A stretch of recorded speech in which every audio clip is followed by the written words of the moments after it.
Welcome to Chandra Max. So இது வந்து பார்த்துட்டிங்கன்னா டாப் 100 கரண்ட் அஃபேர்ஸ் சீரீஸில் வந்து நம்ம ஜனவரி முடிச்சாச்சு, பிப்ரவரி, மார்ச், ஏப்ரல், மே, ஜூன், ஜூலை. சரியா, டோட்டலாக வந்து பார்த்துட்டிங்கன்னா நம்ம 7 மந்த்ஸ்க்குமே முடிச்சாச்சு. 7 மந்த்ஸ் அப்படின்னு பார்க்குறப்ப டோட்டலாக வந்து 700 கரண்ட் அஃபேர்ஸ் வந்து நம்ம பார்த்து முடிச்சிருக்கோம். இந்த 700 கரண்ட் அஃபேர்ஸ் ப்ளஸ் எதையுமே எப்படின்னா ப்ளஸ் ஸ்டாட்டிக், ரைட்டா, ப்ளஸ் ஸ்டாட்டிக்குமே நம்ம வந்து இதில் பார்த்துருக்கோம், ரைட்டா.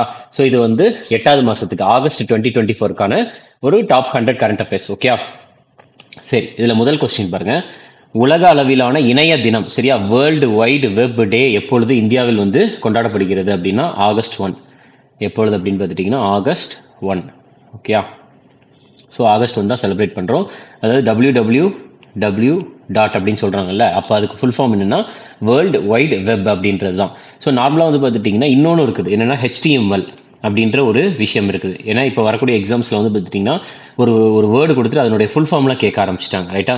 ஸோ HTML இருக்குது, அதே மாதிரி வந்து HTTP இருக்குது, URL அப்படின்றதெல்லாம் இருக்குது.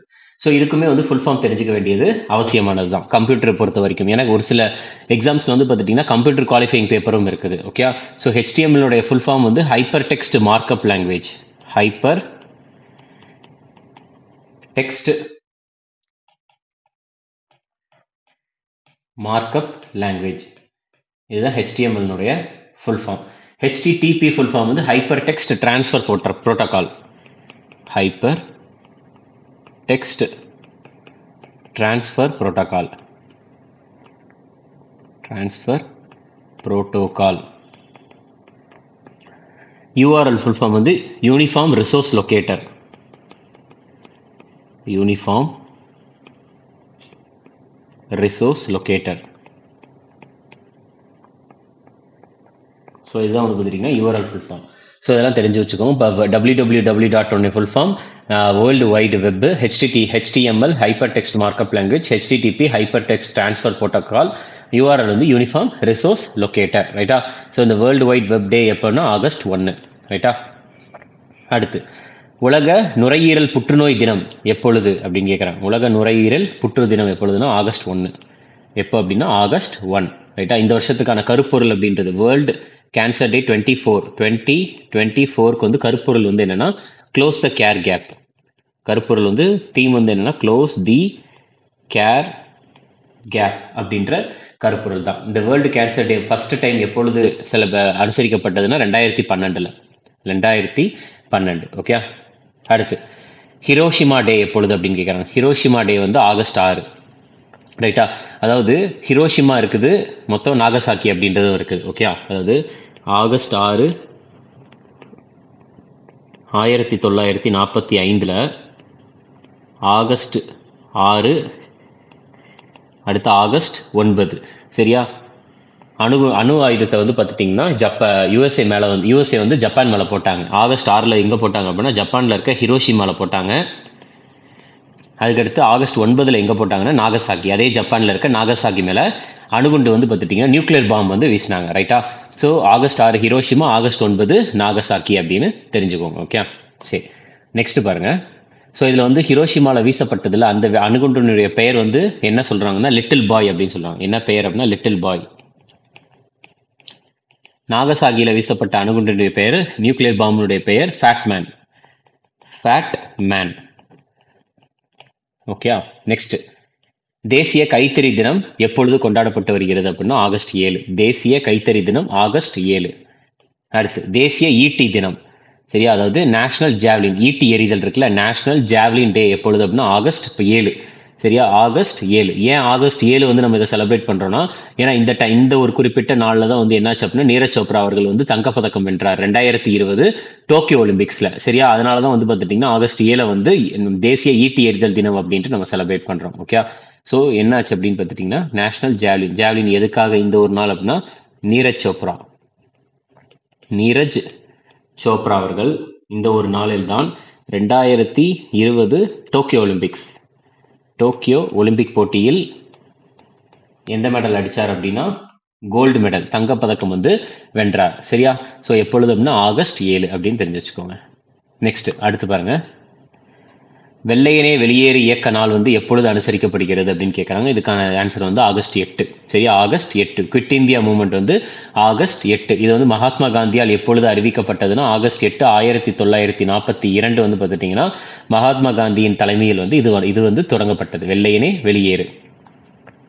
அடுத்து சர்வதேச இளைஞர் தினம் எப்பொழுது அப்படிங்க, சர்வதேச இளைஞர் தினம், ஒரு நிமிஷம். சரியா, இதுக்கான ஆன்சர் வந்து பார்த்துட்டிங்கன்னா ஆகஸ்ட் 12. இன்டர்நேஷனல் யூத் டே வந்து ஆகஸ்ட் 12. ஓகேயா, ஒரே நிமிஷம். ஓகே, நெக்ஸ்ட் பாருங்க, உலக யானை தினம். உலக யானை தினம் எப்பொழுதுன்னா ஆகஸ்ட் 12.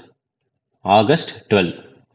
சரி, இதில் ஆகஸ்ட் இதில் எலிஃபென்ட் வந்து பார்த்துட்டிங்கன்னா நம்மளுக்கு IUCN அப்படின்ற ஒன்று இருக்குன்னு நான் சொல்லியிருந்தேன். IUCN என்ன, international union for conservation of nature. International union for conservation of nature அப்படின்ற ஒரு இது இருக்குது. அதில் வந்து பார்த்துட்டிங்கன்னா யானை வந்து எந்த இதில் இருக்குன்னா என்டேஞ்சர்ட் அப்படின்றதுல இருக்குது. ரைட்டாக, அழிந்து வரும் இனமாக வந்து அவங்க சிவப்பு பட்டியலில் வச்சுருக்காங்க. International union for conservation of nature, IUCN அப்படின்ட்டு சொல்லுவாங்க. இந்த IUCN வந்து யானைகளை வந்து பார்த்துட்டிங்கன்னா அவங்களுடைய சிவப்பு பட்டியலில், ரெட் லிஸ்ட், அந்த சிவப்பு பட்டியலில் வந்து இவங்க வந்து எதில் வச்சுருக்கிறாங்கன்னா அழிந்து வரும் இனமாக வந்து யானை வச்சுருக்கிறாங்க. என்டேஞ்சர்டு லிஸ்ட், என்டேஞ்சர்டு கேட்டகரியில் அவங்க வந்து வச்சிருக்கிறாங்க. ரைட்டா, ஸோ இது வந்து பார்த்துட்டிங்கன்னா ரொம்ப முக்கியமானது. நெக்ஸ்ட் அடுத்து பாருங்க, ஸோ இதில் வந்து பார்த்துட்டிங்கன்னா international youth day August 12, world elephant டேயுமே வந்து ஆகஸ்ட் 12 தான். அதுக்கடுத்து இந்தியாவில் வந்து சுதந்திர தினம் எப்பொழுது கொண்டாடப்பட்டு வருகிறதுனா ஆகஸ்ட் 15. ஆகஸ்ட் 15. அடுத்து சத்பவன திவாஸ் எப்பொழுது அப்படின்னா ஆகஸ்ட் 20. சத்பாவன திவாஸ் ஆகஸ்ட் 20. சரியா, இது எதுக்காக அப்படின்னு பார்த்துட்டிங்கன்னா ராஜீவ்காந்தியினுடைய இறப்பை, ராஜீவ்காந்தி இறந்த நாள் வந்து பார்த்துட்டிங்கன்னா சத்பவன திவாஸ் என்று அனுசரிக்கப்படுகிறது. ராஜீவ்காந்தி இறந்த நாள், டைடு. சரியா, அதுதான் வந்து சத்பவன திவாஸ் என்று அனுசரிக்கப்படுகிறது. அடுத்து தேசிய விண்வெளி தினம், நேஷனல் ஸ்பேஸ் டே எப்பொழுது அப்படின்னா ஆகஸ்ட் 23. ஆகஸ்ட் 23. ஏன் இந்த ஒரு தினத்தை வந்து தேசிய விண்வெளி தினம் அப்படின்ட்டு சொல்றோம் அப்படின்னா சந்திராயன்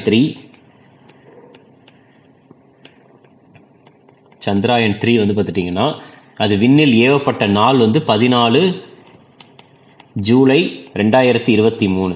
விண்ணில் ஏவப்பட்டது வந்து நிலாவில் போய் சேர்ந்தது எப்பொழுது அப்படின்னா ஆகஸ்ட் 23 ஆகஸ்ட் 2023 அப்பொழுது போய் சேர்ந்துச்சு. அதனால தான் இந்த 23 ஆகஸ்ட் என்னன்னு சொல்கிறோம், நேஷனல் ஸ்பேஸ் டே அப்படின்ட்டு அறிவிக்கப்பட்டது. இந்த சந்திராயன் 3னுடைய முக்கியமான ஒரு சில பாயிண்ட் என்ன அப்படின்னு பார்த்துட்டிங்கன்னா, ஃபஸ்ட்டு சந்திராயன் 3னுடைய ப்ராஜெக்ட் டைரக்டர் வந்து யார் அப்படின்னா பி வீரமுத்துவேல். அடுத்து மிஷன் டைரக்டர், ப்ராஜெக்ட் அப்படின்றது சந்திராயன் 3, மிஷன் அப்படின்றது சந்திராயன். ரைட்டா, மிஷன் டைரக்டர் வந்து யாருன்னா எஸ் மோகனகுமார்.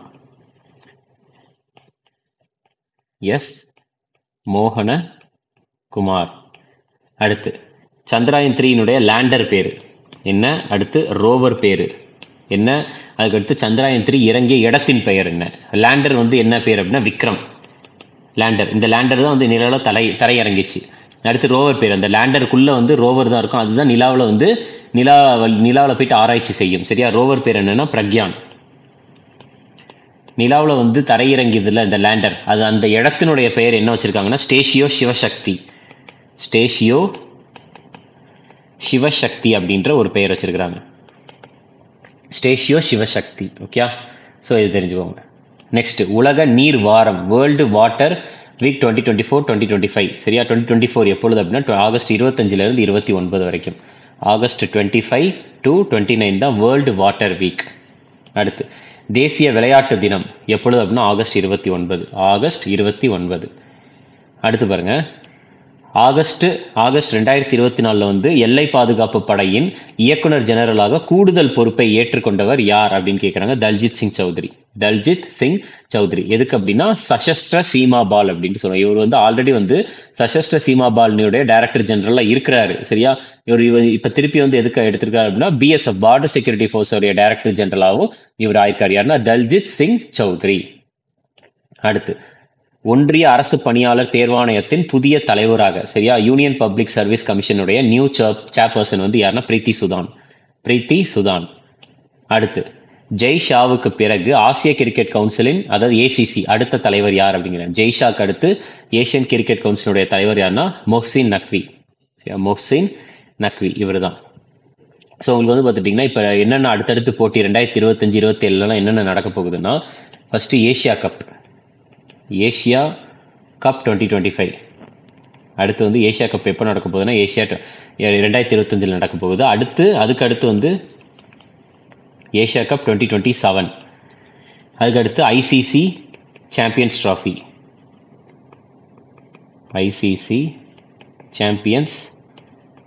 ட்ராஃபி. இதில் ஏஷியா கப் 2025 எங்கே வச்சு நடக்க போகுது அப்படின்னா இந்தியா. அதுக்கடுத்து 2027 வருஷத்துக்கு எங்கே வச்சு நடக்க போகுதுன்னா பங்களாதேஷ். இது வந்து என்ன ஃபார்மேட் அப்படின்னா T20 format, T20 international format, ரைட்டா. T20னா எத்தனை ஓவர்? 20 ஓவர். இது ODI, one day international. One டேனா 50 ஓவர், ரைட்டா. So one day international Asia Cup 2027 Bangladesh, T20 international Asia Cup 2025 அது வந்து இந்தியா. அடுத்து ஐசிசி சாம்பியன்ஸ் ட்ராஃபி 2025 2025 நடக்க போகுது எங்கன்னா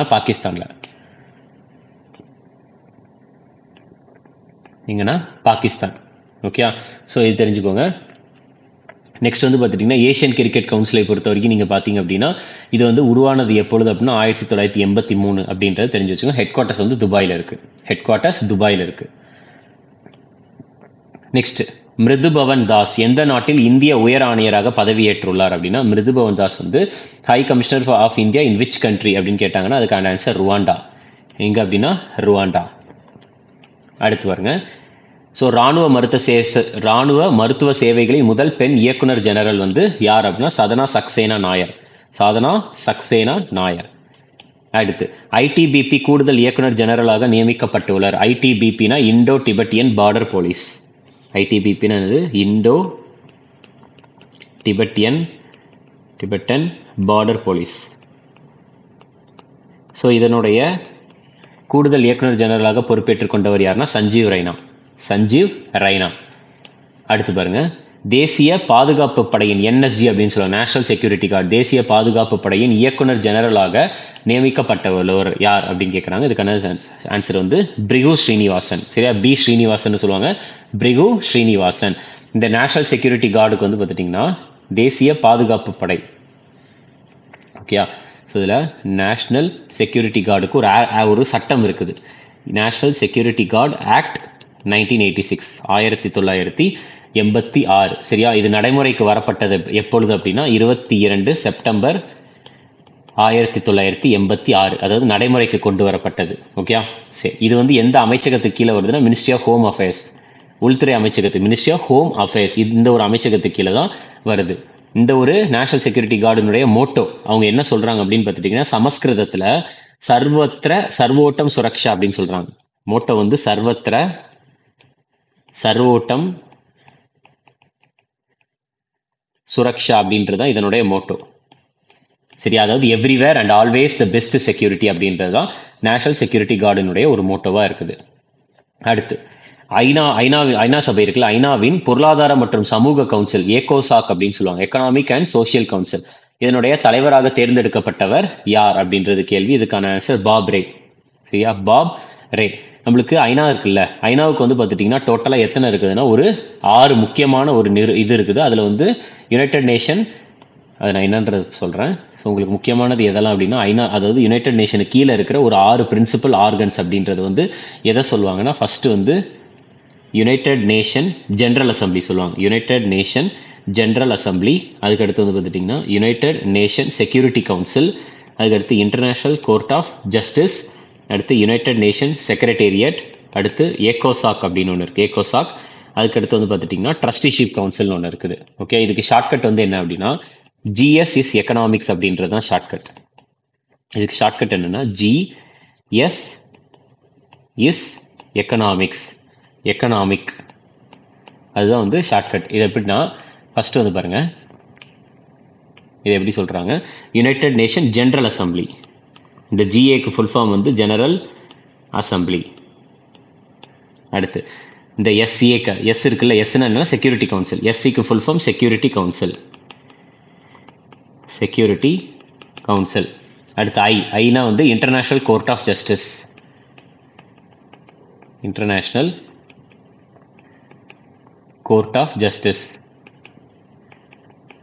அடுத்து யுஎன்எஸ், இது வந்து பார்த்துட்டிங்கன்னா யுனைடெட் நேஷன் செக்ரட்டேரியட், செக்ரட்டேரியட். அடுத்து இது வந்து economic and social council, economic and social council. கடைசியாக இன்னொரு கவுன்சில் இருக்குது, அதனுடைய பேர் வந்து என்ன அப்படின்னா ட்ரஸ்டிஷிப் கவுன்சில், ட்ரஸ்டிஷிப் கவுன்சில். டோட்டலாக எத்தனை பிரின்சிபல் ஆர்கன்னா 6 பிரின்சிபல் ஆர்கன்ஸ் இருக்குது யுனைடெட் நேஷன் ஐநாவுக்கு. ஐநா சபைக்கு வந்து பார்த்துட்டிங்கன்னா ஐக்கிய நாடுகளின் சபைக்கு வந்து 6 பிரின்சிபல் ஆர்கன்ஸ் வந்து இருக்குது, பிரின்சிபல் ஆர்கன்ஸ். ஓகே, ஸோ இது வந்து என்ன அப்படின்னா 6வது இருக்கிறது வந்து ட்ரஸ்டிஷிப் கவுன்சில். ஓகே, சரி, நெக்ஸ்ட் பாருங்க. அடுத்து என்ன சொல்றாங்க, எஸ்பிஐ சரியா, பாரத ஸ்டேட் வங்கியின் தலைவராக நியமிக்கப்பட்டுள்ளவர் யாருன்னா சல்லா ஸ்ரீனிவாசலு ஷெட்டி, சரியா, சல்லா ஸ்ரீனிவாசலு செட்டி, ரைட்டா. ஸோ உங்களுக்கு ஆர்பிஐ பொறுத்த வரைக்கும் ஸ்டேட் பேங்க் ஆஃப் இந்தியாவை பொறுத்த வரைக்கும் இது உருவானது எப்பொழுது அப்படின்னா ஜூலை 1, 1955 தான் வந்து உருவாச்சு. ஆனால் வந்து இது என்ன முன்னாடி இருந்துச்சுன்னா இம்பீரியல் பேங்க் ஆஃப் இந்தியான்னு தான் இருந்துச்சு, ரைட்டா. ஃபர்ஸ்ட் எப்படி இருந்துச்சுன்னா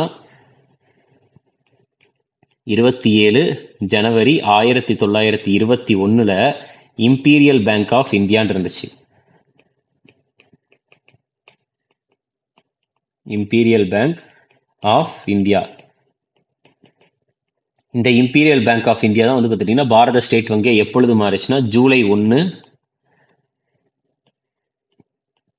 1955 மாறுச்சு, ஜூலை 1, 1955 மாறுச்சு, சரியா.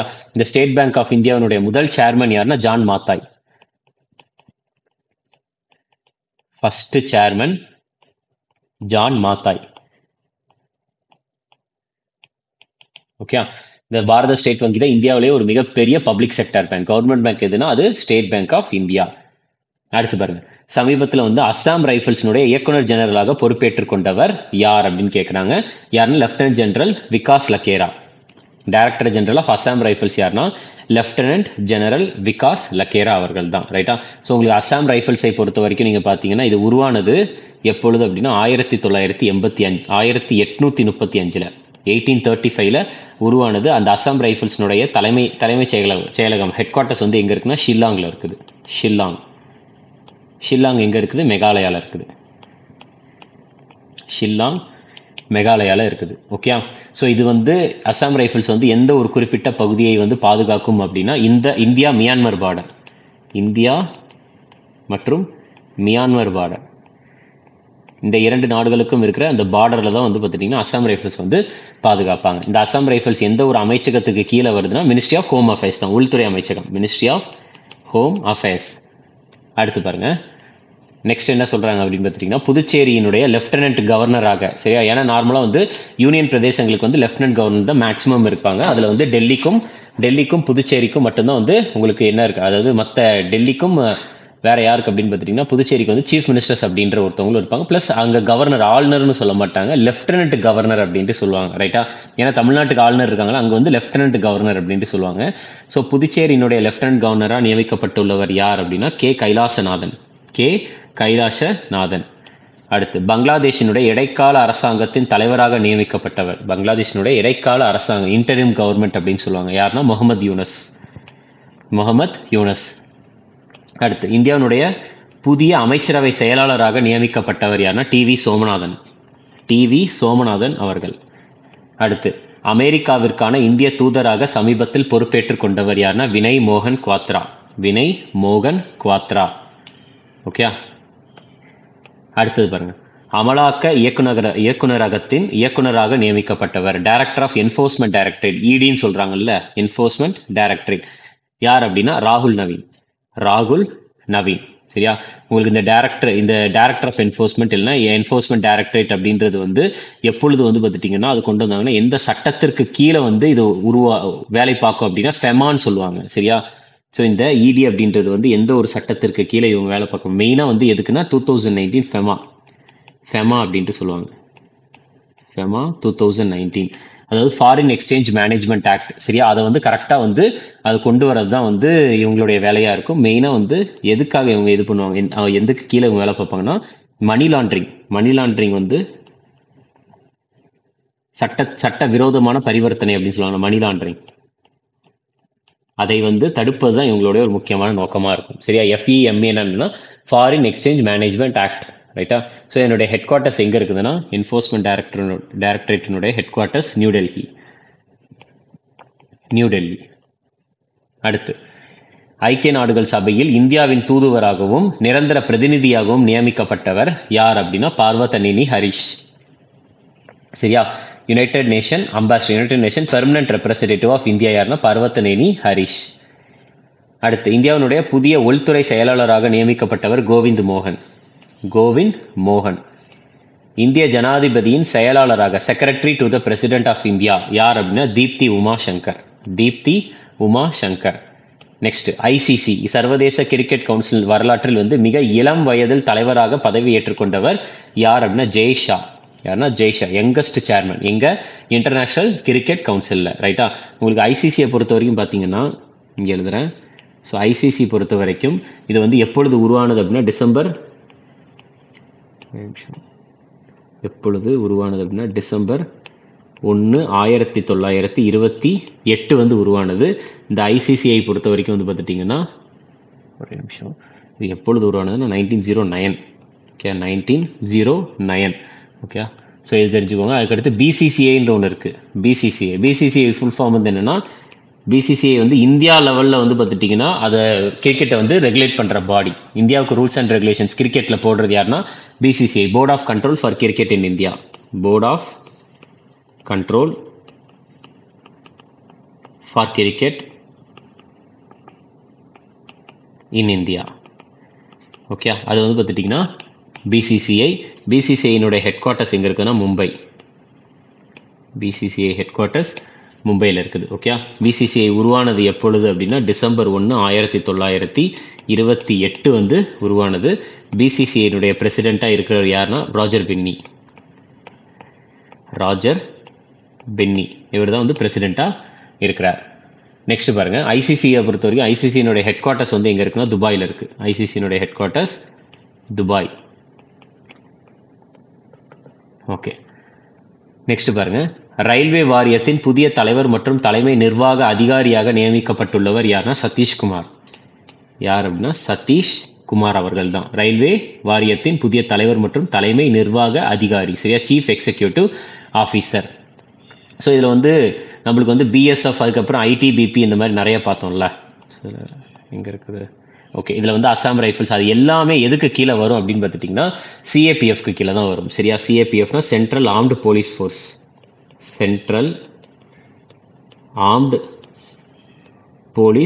ஃபோர்ஸ். சரியா, எதுனா CAPF இதுக்கு கீழே தான் வந்து பார்த்துட்டிங்கன்னா டோட்டலாக எத்தனை ஃபோர்ஸ் வரும்னா ஒரு 7 இருக்குது. என்னெல்லாம் அப்படின்னு பார்த்துட்டிங்கன்னா ஃபஸ்ட்டு அசாம் ரைஃபிள்ஸ், அதுக்கடுத்து BSF border security force, next வந்து CISF, அதுக்கப்புறம் CRPF, அதுக்கடுத்து ITBP, அதுக்கப்புறம் NSG, நெக்ஸ்ட் SSB. இது எல்லாமே எதுக்கு கீழே வரும் அப்படின்னு பார்த்துட்டிங்கன்னா CAPFக்கு கீழே தான் வரும். சென்ட்ரல் ஆர்ம்டு போலீஸ் ஃபோர்ஸ்க்கு கீழே தான் வருது. ஓகே, சரி, ஃபர்ஸ்ட் வந்து பாருங்க, அசாம் AR அப்படின்றது வந்து என்னன்னா அசாம் ரைஃபிள்ஸ். AR அப்படின்றது அசாம் ரைஃபிள்ஸ். BSF அப்படின்றது பார்டர் செக்யூரிட்டி ஃபோர்ஸ், இதுதான் BSF. CISF அப்படின்றது சென்ட்ரல் இண்டஸ்ட்ரியல் செக்யூரிட்டி ஃபோர்ஸ்.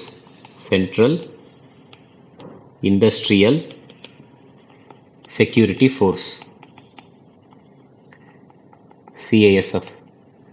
அடுத்து பாருங்க, CRPF அப்படின்றது central reserved police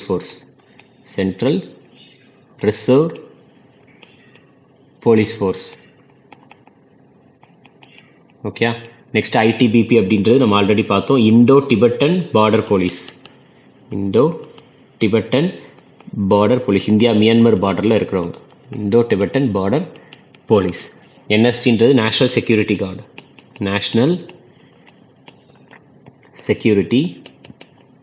card. Okay, அடுத்தது எஸ்எஸ்பி அப்படின்னு சசஸ்திர சீமா பால். சசஸ்திர சீமா பால். ஓகே, ஸோ இது எல்லாமே வந்து பார்த்துட்டிங்கன்னா ஒரு சில சிஏபிஎஃப் கீழே வரக்கூடியது. நெக்ஸ்ட் அடுத்த கேள்வி பாருங்க. சரி, அடுத்து என்ன சொல்றாங்க அப்படின்னு பார்த்துட்டிங்கன்னா, அறிவியல் மற்றும் தொழில்நுட்பத்துறையில் இந்திய அரசு வழங்கும் உயரிய விருது வந்து எது அப்படின்னு கேட்குறாங்க. ராஷ்ட்ரிய விஞ்ஞான் புரஸ்கர். ராஷ்ட்ரிய விஞ்ஞான் புரஸ்கர் அப்படின்ட்டு சொல்றாங்க. அடுத்து 2024 வந்து 77வது லொக்கார்னோ திரைப்பட விழா நடந்துச்சு. 2024 77வது லொக்கார்னோ திரைப்பட விழா. இதுல வந்து பார்த்துட்டிங்கன்னா வாழ்நாள் சாதனையாளர் விருது வந்து பெற்ற இந்திய நடிகர் வந்து யார் அப்படின்னா ஷாருக் கான் அவர்கள். யாருன்னா ஷாருக் கான். நெக்ஸ்ட் 2024 முதல் புத்தக பிரம்ம சாகித்ய புரஸ்கார் விருது வந்து யாருக்கு வழங்கப்பட்டது? ஃபர்ஸ்ட் டைம் வந்து இது வழங்கியிருக்கிறாங்க. புத்தக பிரம்ம சாகித்ய புரஸ்கார், ஃபர்ஸ்ட் புக் பிரம்ம சாகித்ய புரஸ்கார் 2024 யாருக்கு போயிருக்கு அப்படின்னா ஜெயமோகன், பி ஜெயமோகன் அவர்களுக்கு. அடுத்து 26வது சியட் ஆடவர் சர்வதேச கிரிக்கெட் வீரர் விருதை வந்து வென்றவர் யார்? சியட் ஆடவர், CEAT men's international cricketer of the year யார் அப்படின்னா ரோஹித் சர்மாவுக்கு போயிருக்கு. ரோஹித் சர்மா. அடுத்து கால் ஆஃப் த கிர் அப்படின்ற புத்தகத்தின் ஆசிரியர் வந்து யார் அப்படின்னா பரிமல் நத்வானி. பரிமல் நத்வானி, கால் ஆஃப் த கிர். நெக்ஸ்ட் பாருங்க. ஸோ உங்களுக்கு கிர் அப்படின்றது வந்து எங்க இருக்குதுன்னா ஆக்சுவலாக குஜராத்தில் இருக்கு. குஜராத். இந்த கிர் அப்படின்ற இது வந்து கிர்ன்றது காடு. சரியா, இந்த கிர்ல எந்த அனிமல் வந்து அதிகமாக இருக்குதுன்னா அது வந்து ஆன்சர் வந்து லயன். சரியா, அதிகமாக வந்து எந்த ஒரு விலங்கு வந்து ரொம்ப ரொம்ப அதிகமாக இருக்குதுன்னா அது வந்து லயன், சிங்கம் வந்து அதிகமாக இருக்கு. நம்மளுக்கு வந்து இந்தியாவை பொறுத்த வரைக்கும் ஒரு 2 விதமான ப்ராஜெக்ட் கொண்டு வந்திருக்காங்க. ஒன்று வந்து என்னன்னா ப்ராஜெக்ட் எலிஃபென்ட், யானைகளை பாதுகாப்பதற்காக. இன்னொன்று வந்து ப்ராஜெக்ட் ரைனோ. ரெண்டுமே ரொம்ப ரொம்ப முக்கியம், காண்டாமிருகங்களை பாதுகாப்பதற்காக. Project elephant and project rhino. இந்த ப்ராஜெக்ட் எலிஃபென்ட் எப்பொழுதுனா 1992. ப்ராஜெக்ட் ரைனோ எப்பொழுது அப்படின்னா 2005. இரண்டுமே ரொம்ப ரொம்ப ரொம்ப முக்கியமான ஒரு ப்ராஜெக்ட். சரியா, எந்த மாசம் அப்படின்றதும் முக்கியம், எந்த ஒரு வருஷத்துல கொண்டு வரப்பட்டது அப்படின்றதும் முக்கியம். நெக்ஸ்ட் ரீசெண்டாக வந்து யாமினி கிருஷ்ணமூர்த்தி அவர்கள் வந்து காலமானார். அவர் எந்த நடனத்தை சேர்ந்தவர் அப்படின்னா பரதநாட்டியம். யார் அப்படின்னா யாமினி கிருஷ்ணமூர்த்தி. எந்த நடனம் அப்படின்னா பரதநாட்டியம். நெக்ஸ்ட் எந்த நிறுவனம் வந்து சுவிதா மென்பொருள் பதிப்பு 1.0, சுவிதா சாஃப்ட்வேர் வெர்ஷன் 1 அதை வந்து ரிலீஸ் பண்ணது யாருன்னா இந்தியன் கோஸ்ட் கார்டு, இந்திய கடலோர காவல் படை தான் ரிலீஸ் பண்ணியிருக்கிறாங்க. சரியா, ஸோ இதில் இந்திய கடலோர காவல் படைக்கு வந்து பார்த்துட்டிங்கன்னா முக்கியமாக தெரிஞ்சுக்க வேண்டியது இதனுடைய டைரக்டர் ஜெனரல் யாருன்னா எஸ் பரமேஷ். சரியா, எஸ் பரமேஷ் அவர் தான் வந்து director general, head. Indian coast கார்டுடைய டே, எந்த டே வந்து இந்தியன் கோஸ்ட் கார்டு டே வந்து செலிப்ரேட் பண்ணுவாங்கன்னா February 1. இந்தியன் கோஸ்ட் கார்டு வந்து உருவாகியது எப்பொழுது அப்படின்னா 1977. அடுத்து பாருங்க. இந்தியாவும் எந்த நாடும் இணைந்து உதார சக்தி 2024 என்ற இருதரப்பு விமான பயிற்சியை நடத்தியது அப்படின்னா இந்தியாவும் மலேசியாவும் இணைந்து. சரியா, இந்தியாவும் மலேசியாவும் இணைந்து தான் என்ன பண்ணாங்கன்னா உதார சக்தி 2024 அப்படின்ற ஒரு பைலேட்டரல் 2 நாடுகளுக்கு இடையில் இவங்க என்ன பண்ணாங்கன்னா உங்களுக்கு விமானப்படை அப்படின்ற ஒரு விமானப்படை எக்ஸசைஸை நடத்தியிருக்கிறாங்க. நெக்ஸ்ட் இந்திய ராணுவம் சமீபத்தில் லடாக்கில் நடத்திய பயிற்சியின் பெயர் என்ன அப்படின்னா பிரவாத் பிரஹார். சரியா, பர்வத் பிரஹார்.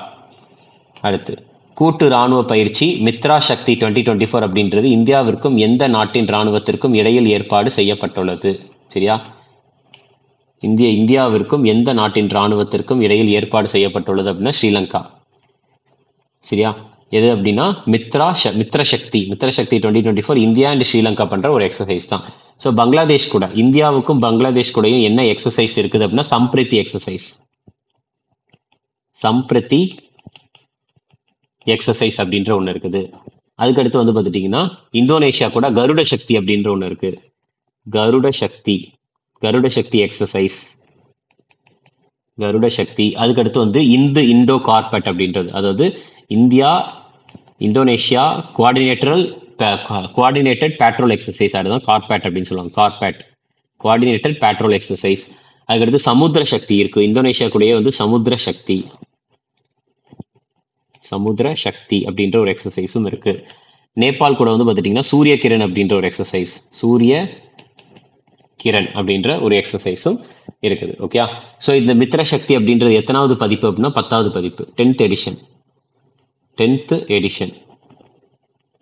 நெக்ஸ்ட் அடுத்த கேள்வி பாருங்க. 2025 அடுத்த குவாட் வெளியுறவு அமைச்சர்கள் கூட்டத்தை வந்து எந்த நாடு நடத்த போகுது அப்படின்னு கேட்குறாங்க. இதுக்கான ஆன்சர் வந்து யுனைடெட் ஸ்டேட்ஸ். 2025 வந்து குவாட் ஃபாரின் மினிஸ்டர்ஸ் மீட்டிங் எங்க நடக்க போகுதுன்னா யுனைடெட் ஸ்டேட்ஸ். ரைட்டா? ஸோ குவாடை பொறுத்த வரைக்கும் டோட்டலாக எத்தனை நாடுகள் அப்படின்னா 4 நாடுகள். சரியா? குவாட் அப்படின்னாலே 4 நாடுகள் தான். அந்த 4 நாடுகள் எதெல்லாம் அப்படின்னா அமெரிக்கா, அதாவது யுனைடெட் ஸ்டேட்ஸ் ஆஃப் அமெரிக்கா, அதுக்கடுத்து ஜப்பான், நெக்ஸ்ட் ஆஸ்திரேலியா, அதுக்கப்புறம் இந்தியா. இந்த 4 நாடுகள் சேர்ந்தது தான் உங்களுக்கு குவாட் அப்படின்ட்டு. இந்த குவாட் அப்படின்ற கான்செப்டை ஃபர்ஸ்ட் கொண்டு வந்தது யார் அப்படின்னா ஜப்பானுடைய பிரதம மந்திரி. ஜப்பானுடைய பிரதம மந்திரியான ஷின்சோ அபே. இந்த குவாடை வந்து ஃபர்ஸ்ட் டைம் வந்து எப்போ கொண்டு வந்தாங்க அப்படின்னா 2007. சரியா? ஸோ ஷின்சோ அபே குவாட் அப்படின்றதுக்கு ஃபுல் ஃபார்ம் வந்து குவாடினேட்டல் செக்யூரிட்டி டயலாக். சரியா? குவாடினேட்டட் குவாட்ரிலேட்டரல் செக்யூரிட்டி டயலாக் அப்படின்ட்டு சொல்லுவாங்க. நெக்ஸ்ட் அடுத்து பாருங்க. முனால் அப்படின்ற செயற்கைக்கோள் வந்து ஏவுவதில் இந்தியா வந்து எந்த நாட்டுடன் ஒத்துழைத்துள்ளது அப்படின்னு கேட்குறாங்க. முனால் அப்படின்ற செயற்கைக்கோள், முனால் சேட்டிலைட். ரைட்டா? India and Nepal. இதில் வந்து பூட்டானினுடைய தலைநகரம் வந்து திம்பு. பூட்டானின் தலைநகரம் திம்பு. இலங்கைக்கு வந்து 2 தலைநகரம் இருக்கு அப்படின்னு சொல்லியிருக்கிறேன். ஆல்ரெடி என்ன அப்படின்னா லெஜிஸ்லேட்டிவ் கேபிட்டல், இன்னொன்று எக்ஸிக்யூட்டிவ் அண்ட் ஜுடிஷியல் கேபிட்டல்னு. உங்களுக்கு சட்ட ரீதியான தலைநகரம் அப்படின்றது என்ன? ஸ்ரீ ஜெயவர்தனபுர கோட்டை. இன்னொன்று வந்து Colombo. Executive and judicial capital Colombo. இதை நம்ம ஆல்ரெடி நிறைய டைம் பார்த்தாச்சு. நம்ம டாப் 100 கரண்ட் அஃபேர்ஸ் சீரீஸ்லேயே ஒரு 5-6 தடவை பார்த்ததுனால நான் இந்த ஷார்ட்கட்டாக எழுதிடுறேன். சரியா? ஸோ அடுத்து வந்து பார்த்தீங்கன்னா பங்களாதேஷின் தலைநகரம் தாக்கா.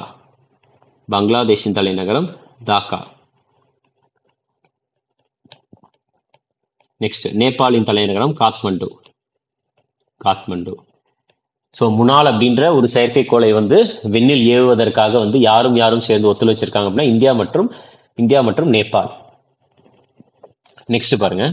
அடுத்து என்ன சொல்றாங்க? ஸோ எந்த ஐரோப்பிய நாடு வந்து 2025 முதல் கட்டாய ராணுவ சேவையை வந்து அறிமுகப்படுத்த உள்ளது அப்படின்னா இதுக்கான ஆன்சர் வந்து குரோஷியா. இதுக்கான ஆன்சர் என்னன்னா குரோஷியாவின் தலைநகரம் ஜாக்ரேப். போலாண்டின் தலைநகரம் வார்சா. பெலாரஸின் தலைநகரம் மின்ஸ்க். ஜெர்மனியின் தலைநகரம் பெர்லின். ஓகே. ஸோ இதில் குரோஷியாவை பொறுத்த வரைக்கும் வந்து பார்த்துட்டிங்கன்னா குரோஷியா வந்து என்ன பண்ண போகிறாங்கன்னா 2065 கண்டிப்பாக வந்து ராணுவ சேவை வந்து செய்யணும் அப்படின்ட்டு அப்படி ஒரு திட்டத்தை வந்து அறிமுகப்படுத்த போகிறாங்க. அடுத்து இந்தியா வந்து எந்த நாட்டுக்கு 10 பிஷ்மா கியூப், ரைட்டா? பிஷ்மா கியூப்ஸ் அப்படின்றது வந்து எந்த நாட்டுக்கு வழங்கியுள்ளது அப்படின்னு உக்ரைனுக்கு. சரியா? இந்தியா யார் கொடுத்துருக்காங்க அப்படின்னா பிஷ்மா கியூப் அப்படின்றது வந்து ஆக்சுவலாக பிஷ்மா கியூப் அப்படின்றது போர்ட்டபிள் ஹாஸ்பிட்டல் மாதிரி.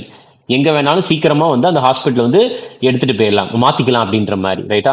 ஒரு சின்ன பாக்ஸ் மாதிரி இருக்கும், அது ஒரு ஹாஸ்பிட்டலையே உருவாக்க முடியும். இது வந்து 10 பிஷ்மா கியூபை யார் கொடுத்துருக்காங்கன்னா உக்ரைனுக்கு இந்தியா வந்து கொடுத்துருக்காங்க. இதுல போலாண்டின் தலைநகரம் என்ன பார்த்தோம்? வார்சா. ஜெர்மனிக்கு தலைநகரம் என்ன அப்படின்னு பார்த்தோம்? பெர்லின். உக்ரைனின் தலைநகரம் கீவ். பிரான்சின் தலைநகரம் பாரிஸ். சரியா? இந்தியா யாருக்கு பிஷ்மா கியூப் கொடுத்துருக்காங்கன்னா 10 பிஷ்மா கியூப் வந்து உக்ரைனுக்கு கொடுத்துருக்காங்க. ஓகே. நெக்ஸ்ட் பாருங்க. இந்தியாவின் எந்த நகரத்தில் வந்து விவசாய பொருளாதார நிபுணர்களின் 32வது சர்வதேச மாநாடு நடைபெற்றது அப்படின்னு கேட்கணும்? நியூ டெல்லி. சரியா? இந்தியாவினுடைய எந்த நகரத்தில் விவசாய பொருளாதார நிபுணர்களின் 32வது சர்வதேச மாநாடு நடந்துச்சுன்னா நியூ டெல்லியில வச்சுதான் நடந்துச்சு. ஆகஸ்ட் 2 to 7 வரைக்கும் நடந்துச்சு. எத்தனாவது பதிப்பு அப்படின்னா 32வது பதிப்பு. அடுத்து சமீபத்தில் எந்த புலிகள் காப்பகத்தில் காற்றாலை மின் உற்பத்திக்காக நிறுவப்பட்டுள்ளது? சரியா? விண்டு மில் வந்து புதுசாக வச்சிருக்காங்க, விண்டு டர்பைன். எங்க அப்படின்னா பெரியார் புலிகள் காப்பகம். இந்த பெரியார் புலிகள் காப்பகம் எங்க இருக்குதுன்னா கேரளா. கன்ஹா புலிகள் காப்பகம் எங்கன்னா மத்திய பிரதேசம். பாண்டிப்பூர் புலிகள் காப்பகம் கர்நாடகா. அடுத்து மானஸ் புலிகள் காப்பகம் அஸ்ஸாம். புலிகள் காப்பகம் வந்து அஸ்ஸாம்ல இருக்குது. ஓகே. சரி, நெக்ஸ்ட் பாருங்க. ஐடியாஸ் ஃபார் லைஃப் அப்படின்ற ஒரு போர்ட்டலை அறிமுகப்படுத்தியவர் யார் அப்படின்னா பூபேந்திர யாதவ். யார் அப்படின்னா பூபேந்திர யாதவ் அவர்கள். ஸோ உங்களுக்கு பூபேந்திர யாதவ் பொறுத்த வரைக்கும் வந்து பார்த்துட்டிங்கன்னா இவர் யாருன்னா minister of environment, forest and climate change. சரியா, minister of environment, forest and climate change. அவர் தான் வந்து பூபேந்திர யாதவ். அவர் தான் வந்து இதை வந்து அனௌன்ஸ் பண்ணி வச்சிருக்காரு. அஸ்வினி வைஷ்ணவ் வந்து நான் ஆல்ரெடி சொல்லியிருக்கேன், இவருக்கு நிறைய துறை இருக்குது. என்னன்னா ஃபர்ஸ்ட் மினிஸ்ட்ரி ஆஃப் ரயில்வேஸ், இது வந்து ministry of environment, forest and climate change. So இது வந்து மினிஸ்ட்ரி ஆஃப் ரயில்வேஸ் வந்து இவரோட துறை தான். அதுக்கு அடுத்து ministry of electronics and information technology அப்படின்னு சொல்லுவாங்க, மெய்டி அப்படின்ற ஒரு department. Ministry of electronics, information and electronic, ministry of electronics and information technology, இந்த ஒரு துறையுமே இவருடைய தான். அடுத்து மினிஸ்டர் ஆஃப் இன்ஃபர்மேஷன் அண்ட் ப்ராட்காஸ்டிங்குமே இவர் தான், ministry of information and broadcasting. இது எல்லாமே கேபினெட் மினிஸ்ட்ரியோட போர்ட்ஃபோலியோ தான். எல்லாத்துக்குமே மத்திய அமைச்சர் யாருன்னா அஸ்வினி வைஷ்ணவ். ப்ராட்காஸ்டிங்.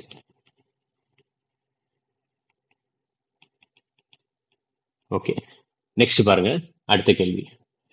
ஸோ இஸ்ரோ வந்து தனது புவி கண்காணிப்பு செயற்கைக்கோளான 08 EOS 08 அப்படின்றது எந்த ராக்கெட் மூலம் விண்ணில் செலுத்த உள்ளது அப்படின்னா இதுக்கான ஆன்சர் SSLV D3. சரியா, SSLV D3 தான் புவி கண்காணிப்பு செயற்கைக்கோள்னு சொல்லுவாங்க, அதாவது earth observation satellite, EOS.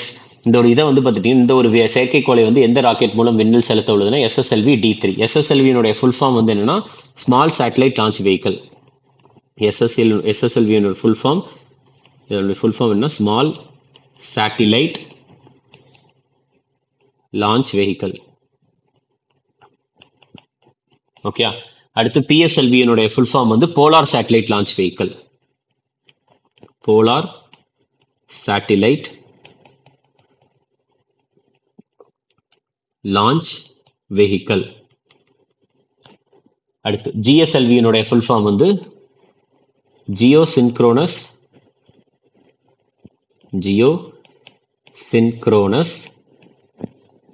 Satellite launch vehicle.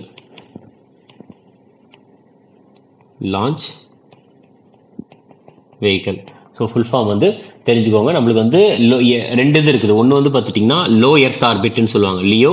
இன்னொன்று வந்து பார்த்துட்டிங்கன்னா ஜியோ ஸ்டேஷனரி எர்த் ஆர்பிட் அப்படின்ட்டு சொல்லுவாங்க, ஜியோ. சரியா, லோ எர்த் ஆர்பிட்டுக்கும் ஜியோ ஸ்டேஷனரி எர்த் ஆர்பிட்டுக்கும் என்ன அப்படின்னா கிட்டத்தட்ட ஒரு 2000 கிலோமீட்டருக்கு கீழே இருந்தால் அது லோ எர்த் ஆர்பிட் அப்படின்னு சொல்லுவாங்க. 2000 கிலோமீட்டர், அதாவது நம்மளுடைய பூமியின் பரப்பளவில் இருந்து 2000 கிலோமீட்டருக்கு மேலே போகுது இல்லை, அதுக்கு கீழே இருந்துச்சுன்னா அது லோ எர்த் ஆர்பிட்னு சொல்லுவாங்க. இதுவே அப்ராக்சிமேட்டா ஒரு 35,700 கிலோமீட்டர் கிட்ட இருந்துச்சுன்னா அது வந்து ஜியோ ஸ்டேஷனரி எர்த் ஆர்பிட் அப்படின்னு சொல்லுவாங்க. ஜியோ ஸ்டேஷனரி எர்த் ஆர்பிட் அப்படின்ட்டு மென்ஷன் பண்ணுவாங்க. மெயினா வந்து பார்த்துட்டீங்கன்னா PSLV இருக்குதுல்ல, PSLV polar satellite launch vehicle, அது லோ எர்த் ஆர்பிட்டுக்கு தான் கொண்டு போவோம் செயற்கைக்கோள் எல்லாம். இதுக்காலேயே பவர்ஃபுல்லானது வந்து எதுனா GSLV தான், ஜியோ சின்க்ரோனஸ் லான்ச் வெஹிக்கிள் இல்ல geostationary satellite launch vehicle அப்படின்ட்டு சொல்லுவாங்க. ஓகே, சரி. அடுத்த கேள்வி பாருங்க. பிரதான் மந்திரி ஆவாஸ் யோஜனா நகர்ப்புறம் அப்படின்ட்டு, அதாவது பிரதான் மந்திரி ஆவாஸ் யோஜனா அர்பன் வெர்ஷன் 2 திட்டத்தின் கால அளவு வந்து என்ன அப்படின்னு கேட்குறாங்க. டோட்டலா எத்தனை வருஷம் அப்படின்னா 5 வருடங்கள். டோட்டலா எத்தனை வருஷம் அப்படின்னா 5 வருடங்கள் வந்து இதை வந்து லான்ச் பண்ணியிருக்காங்க. வெர்ஷன் 2 5 வருஷத்துக்கு. இந்த பிரதான் மந்திரி ஆவாஸ் யோஜனா அர்பன் எந்த ஒரு அமைச்சகத்துக்கு கீழே வருதுன்னா ministry of housing and urban affairs. Ministry of housing and urban affairs. இதுவே பிரதான் மந்திரி ஆவாஸ் யோஜனா ரூரல். சரியா, ரூரல் அப்படி இல்லைன்னா கிராமின் அப்படின்னு சொல்லுவாங்க. கிராமின் மெயினா என்னது, வீடு கட்டி கொடுக்குற திட்டம் தான். அர்பன்ல உங்களுக்கு சிட்டில வீடு கட்டி கொடுக்கறது வந்து பிரதான் மந்திரி ஆவாஸ் யோஜனா அர்பன். கிராமத்துல வீடு கட்டி கொடுக்கறது வந்து பிரதான் மந்திரி ஆவாஸ் யோஜனா ரூரல். இது எந்த அமைச்சகத்துக்கு கீழே வருதுன்னா ministry of rural development. Okay, ministry of கிராமப்புற மேம்பாடு அமைச்சகத்துக்கு கீழே வந்து பார்த்துட்டீங்கன்னா இது வருது. அடுத்து யுனெஸ்கோவினுடைய 46வது உலக பாரம்பரிய குழு அமர்வை வந்து தொடங்கி வைத்தவர் யார் அப்படின்னு கேட்குறாங்க. நரேந்திர மோடி அவர்கள் தான். நரேந்திர மோடி அவர்கள் யுனெஸ்கோவினுடைய 46th வேர்ல்டு ஹெரிட்டேஜ் கமிட்டி செஷனை ஆரம்பிச்சு வச்சவர் பிரைம் மினிஸ்டர் நரேந்திர மோடி அவர்கள். ஓகே, நெக்ஸ்ட் பாருங்க. அடுத்து என்ன சொல்றாங்க, இந்தியா ஐரோப்பிய ஒன்றிய மண்டல மாநாடு எங்க நடைபெற்றது? India European union regional conference வந்து எங்க நடந்துச்சுன்னா நியூ டெல்லி. அடுத்து ஆகஸ்ட் 2024 வெற்றிகரமாக ஏவப்படும் இந்தியாவின் முதல் மறு பயன்பாட்டு கலப்பின ராக்கெட், அதாவது India's first reusable hybrid rocket வந்து பார்த்துட்டிங்கன்னா அது எது அப்படின்றது கேட்குறாங்க. அது பேர் என்ன அப்படின்னா ருமி 1. ஆன்சர் வந்து ருமி 1. ஓகே, இதை டெவலப் பண்ணது யார் அப்படின்னு பார்த்துட்டிங்கன்னா ஸ்பேஸ் ஜோன் இந்தியா. என்னன்னா ஸ்பேஸ் ஜோன் இந்தியா தான் இதை டெவலப் பண்ணியிருக்கிறாங்க. அடுத்து யூனிஃபைடு லெண்டிங் இன்டர்ஃபேஸ் அப்படின்றது, அதாவது ஒருங்கிணைந்த கடன் இடைமுகம் அப்படின்றது வந்து பார்த்துட்டிங்கன்னா அதை யார் லான்ச் பண்ணி வச்சாங்க அப்படின்னா ஆர்பிஐ, ரிசர்வ் வங்கி தான் வந்து லான்ச் பண்ணி வச்சிருக்கிறாங்க. அது பேர் என்ன, யூபிஐ அப்படின்றதுக்கு வந்து ஃபுல் ஃபார்ம் என்னன்னா யூனிஃபைட் பேமெண்ட் இன்டர்ஃபேஸ். ஸோ அதே மாதிரி தான் இந்த யூஎல்ஐ அப்படின்றது யூனிஃபைடு லேண்டிங் இன்டர்ஃபேஸ் அப்படின்றது ஒன்று. ஓகே, நெக்ஸ்ட் அடுத்து பாருங்க, இந்தியாவினுடைய மிகப்பெரிய நீர் உந்தி சேமிப்பு ஆலை, India's largest hydro pumped storage plant வந்து எங்க லொக்கேட் ஆயிருக்குன்னா கர்நாடகா. ஆன்சர் என்னன்னா கர்நாடகா. அடுத்து யுக யுகின் பாரத் அருங்காட்சியகத்தில் மாநில மாநாட்டை நடத்தியவர் வந்து யார் அப்படின்னா யூனியன் மினிஸ்ட்ரி ஆஃப் கல்ச்சர். யார் அப்படின்னா எந்த அமைச்சகம் நடத்துச்சுன்னா யூனியன் மினிஸ்ட்ரி ஆஃப் கல்ச்சர். வெளியுறவுத்துறை அமைச்சர் மினிஸ்ட்ரி ஆஃப் எக்ஸ்டர்னல் அஃபேர்ஸ்க்கு அமைச்சர் யாருன்னா எஸ் ஜெய்சங்கர் அவர்கள். எஸ் ஜெய்சங்கர் அவர்கள். அடுத்து மினிஸ்ட்ரி ஆஃப் ஹோம் அஃபேர்ஸ் உள்துறை அமைச்சர் யாருன்னா அமித்ஷா அவர்கள். அமித்ஷா. அதுக்கடுத்து உங்களுக்கு மத்திய கலாச்சார அமைச்சகம் மற்றும் சுற்றுலா அமைச்சகம், இந்த இரண்டுத்துக்குமே அமைச்சர் வந்து யாருன்னா கஜேந்திர சிங் ஷெகாவத். யாருன்னா கஜேந்திர சிங் ஷெகாவத் தான். கஜேந்திர சிங் ஷெகாவத். ஓகே, நெக்ஸ்ட் அடுத்து பாருங்க, எந்த மாநில அரசு வந்து முக்கியமந்திரி மையான் சம்மன் யோஜனாவை வந்து தொடங்கி வைத்தது அப்படின்னா ஜார்க்கண்ட் அரசு. எதுனா ஜார்க்கண்ட் அரசு தான். ஓகே, நெக்ஸ்ட் அடுத்து என்ன சொல்றாங்க அப்படின்னா இந்தியாவின் 3வது பெரிய புலிகள் காப்பகம் வந்து எந்த மாநிலம் வந்து எந்த மாநில அரசு கொண்டு வர போகுது அப்படின்னா சத்தீஸ்கர். சரியா, சத்தீஸ்கர். உங்களுக்கு புலிகளை பார்க்குறோம் அப்படின்னா ஒரு 3 ப்ராஜெக்ட் இருக்குது. சரியா, இந்தியா வந்து பார்த்துட்டீங்கன்னா ஒரு 3 விலங்குகளை வந்து பாதுகாப்பதற்காக முக்கியமான ஒரு 3 ப்ராஜெக்ட் வந்து பார்த்துட்டீங்கன்னா கொண்டு வந்திருக்கு. என்னெல்லாம் அப்படின்னு ஃபர்ஸ்ட் ப்ராஜெக்ட் டைகர், அடுத்து வந்து project elephant, next project rhino காண்டாமிருகத்தை பாதுகாப்பதற்கு. சரி, இதுல வந்து ப்ராஜெக்ட் டைகர் எப்பொழுது அப்படின்னா 1973, ப்ராஜெக்ட் எலிஃபண்ட் எப்பொழுது அப்படின்னா 1992, ப்ராஜெக்ட் ரைனோ காண்டாமிருகம் எப்பொழுது அப்படின்னா 2005. ஓகே, இந்திய அரசாங்கமால் கொண்டு வரப்பட்டது. அடுத்து இந்தியாவின் முதல் அரிசி ஏடிஎம் வந்து எந்த மாநிலத்தில் தொடங்கப்பட்டது அப்படின்னா ஒடிஷா. எங்க அப்படின்னா ஒடிஷால தான் தொடங்கப்பட்டது. நெக்ஸ்ட் வைன்கங்கா, சரியா, வெயின்கங்கா நல்கங்கா நதிகளை இணைக்கும் திட்டத்திற்கு எந்த மாநில அரசு ஒப்புதல் அளித்தது அப்படின்னா மகாராஷ்டிரா மாநில அரசு தான். சரியா, என்ன இதுனா வைன்கங்கா நல்கங்கா ரிவர் லிங்கிங் ப்ராஜெக்ட் எங்கன்னா மகாராஷ்டிரா. அடுத்து ஹிம் உன்னதி யோஜனா எந்த மாநிலத்தில் தொடங்கப்பட்டுள்ளது? ஹிம் உன்னதி யோஜனா, இதுக்கான ஆன்சர் வந்து பார்த்தீங்கன்னா ஹிமாச்சல பிரதேசம். ஆன்சர் என்னன்னா ஹிமாச்சல பிரதேசம். அடுத்து மாணவிகளுக்கு வந்து சானிடரி நாப்கின் வாங்க பணம் வழங்கிய நாட்டிலேயே முதல் மாநிலம் வந்து எது அப்படின்னு கேட்குறாங்க. இதுக்கான ஆன்சர் வந்து மத்திய பிரதேசம். மத்திய பிரதேசம். சரியா, அதாவது ஃபர்ஸ்ட் இந்த country to give money to girls students to buy sanitary napkins எங்கன்னா மத்திய பிரதேசம். நெக்ஸ்ட் அடுத்து இந்திராணி பாலம் வந்து எந்த மாநிலத்தில் திறந்து வைக்கப்பட்டுள்ளது அப்படின்னா சிக்கிம். இந்திராணி பாலம், இந்திராணி பிரிட்ஜ் எங்கன்னா ஆன்சர் வந்து சிக்கிம். எங்க அப்படின்னு பார்த்துட்டீங்கன்னா சிக்கிம். நெக்ஸ்ட் இதை வந்து பில்ட் பண்ணது யார் அப்படின்னா பார்டர் ரோடு ஆர்கனைசேஷன் தான். இந்திராணி பிரிட்ஜை வந்து பில்ட் பண்ணது யாருன்னா பார்டர் ரோடு ஆர்கனைசேஷன் அப்படின்னு சொல்லுவாங்க. பிஆர்ஓ அப்படின்ட்டு மென்ஷன் பண்ணுவாங்க. சரியா, ஸோ பார்டர் ரோடு ஆர்கனைசேஷன் இது உருவானது, பார்டர் ரோடு ஆர்கனைசேஷன் உருவானது எப்பொழுது அப்படின்னா மே எஸ்டாப்ளிஷ்ட். இது வந்து உருவானது எஸ்டாப்ளிஷ் ஆனது எப்போனா மே 7, 1960 வந்து பார்த்துட்டிங்கன்னா உருவானது.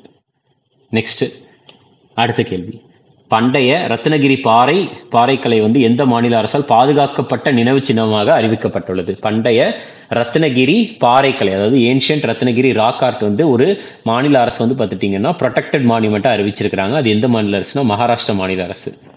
மகாராஷ்டிர மாநில அரசு. ஓகே, அடுத்து சமீபத்தில் ராம்சர் சதுப்பு நிலமாக அறிவிக்கப்பட்ட இடம் வந்து எது அப்படின்னு கேட்குறாங்க. எல்லாருமே தான் இதில் கொடுத்துருக்கிற எல்லாமே என்னன்னா நஞ்சநாராயண் பேர்ட் சான்ச்சுரி, தமிழ்நாட்டில் இருக்கிற நஞ்சநாராயண் பேர்ட் சான்ச்சுரி, தமிழ்நாட்டில் இருக்க கழுவேலி பேர்ட் சான்ச்சுரி, அதுக்கடுத்து வந்து பார்த்துட்டிங்கன்னா மத்திய பிரதேசத்தில் தவா நீர்த்தேக்கம், தவா ரிசர்வாயர் அப்படின்னு சொல்லுவாங்க. இந்த 3மே தான் வந்து அறிவிக்கப்பட்டுள்ளது.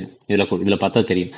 தமிழ்நாட்டில் இருக்க நஞ்சநாராயண் பேர்ட் சான்ச்சுரி, தமிழ்நாட்டில் இருக்க கழுவேலி பேர்ட் சான்ச்சுரி, அடுத்து தாவா ரிசர்வாயர். டோட்டலாக இப்போ வந்து பார்த்துட்டிங்கன்னா இந்தியாவில் இருக்க அந்த ராம்சார் இடங்கள் அப்படின்றது 85 இருக்குது. ஓகே, ராம்சார் அப்படின்றது வந்து சதுப்பு நிலத்தை வந்து பாதுகாப்பதற்காக கொண்டு வரப்பட்ட ஒரு ஒத்துழைப்பு ஒப்பந்தம் தான் வந்து ராம்சார் கன்வென்ஷன் அப்படின்ட்டு சொல்லுவாங்க. ஓகே, கழுவேலி. நெக்ஸ்ட் அடுத்து பாருங்க, 17வது திவ்ய கலமேளா 17வது திவ்ய கலா மேளா எங்கு வந்து இது கொண்டாடப்பட்டது அப்படின்னா இதுக்கான ஆன்சர் ராய்ப்பூர். ராய்ப்பூர் எங்க இருக்குன்னா ராய்ப்பூர் வந்து சத்தீஸ்கரினுடைய தலைநகரம். சத்தீஸ்கரின் தலைநகரம் தான் ராய்ப்பூர். ஓகே, அடுத்து பாருங்க. இந்தியாவின் சிக்கிமில் உள்ள ஃபார்ம்கோலோ வனவிலங்கு, சரியா, ஃபார்ம்கோங்லோ வனவிலங்கு சரணாலயத்தில் புதிதாக கண்டுபிடிக்கப்பட்ட ஆர்கிட் இனம் என்ன அப்படின்னு கேட்கறாங்க. எங்கன்னா ஃபார்ம் போங்லோ வைல்ட் லைஃப் சாங்சுரியில வந்து ஒரு புதுசா ஆர்ச்சிட் ஸ்பீசியஸ் கண்டுபிடிச்சிருக்காங்க. அது பேர் என்னன்னா கேஸ்ட்ரோடியா இண்டிகா. பேர் என்ன அப்படின்னு பாத்தீங்கன்னா கேஸ்ட்ரோடியா இண்டிகா. அடுத்து, முக்கிய மந்திரி யுவ உத்யம் விகாஸ் யோஜனா எந்த மாநிலத்தில் தொடங்கப்பட்டது?